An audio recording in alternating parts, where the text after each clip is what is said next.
I'm currently up in the hills above the Kangra Valley down there in Himachal Pradesh in northwest India.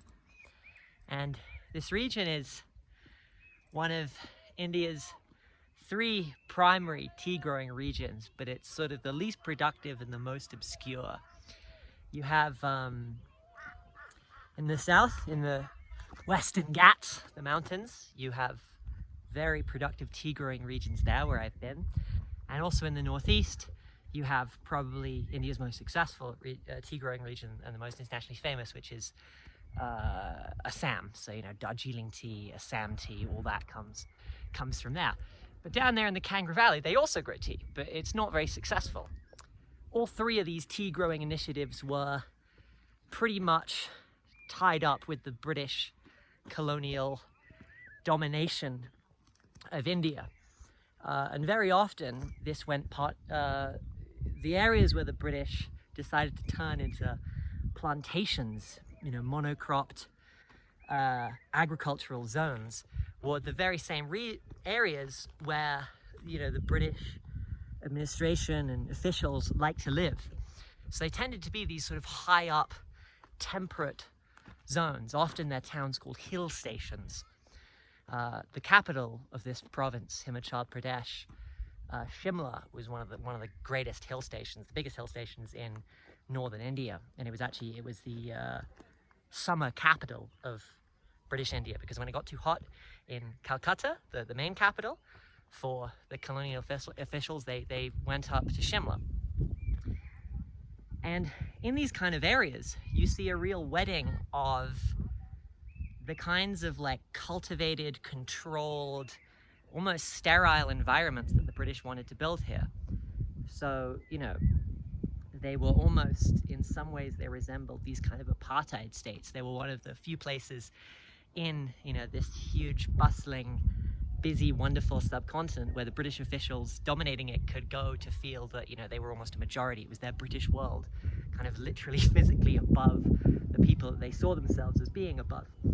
And, you know, in this British world, what they did, part of that, you know, was the cultivation of these very controlled, very sort of sterile, very just monolithic ecological regimes, which was focused on producing tea and later coffee as well. But something happened here in the Kangra Valley that caused that experiment, that attempt at creating a cultivated little space to totally collapse. What happened was one of the worst earthquakes in Indian history. In 1905, the Kangra earthquake shook this whole valley, and it pretty much destroyed all standing structures. It killed thousands of people, and it's, in an interesting way, it spooked the British. The British realized that, you know, their attempt at controlling this valley, their attempt at locking down what was happening here, the kind of people that lived here, the kind of things that grew here, what political structures were here, this earthquake shattered that dream. So what the British did was that they sold all of their tea plantations, they sold them to locals.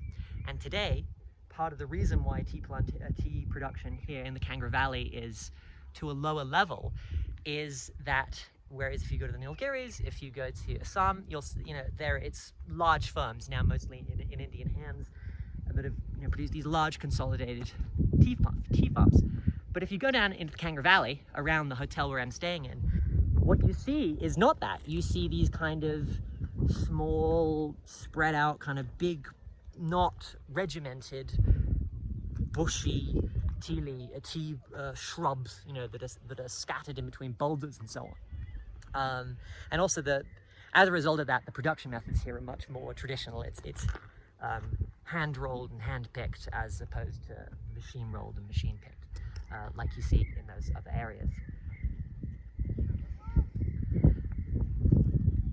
And I think the earthquake and the way the British responded to it is a really fascinating example of the ways in which what we imagine to be kind of rational projects, right? Because, you know, when they were planting these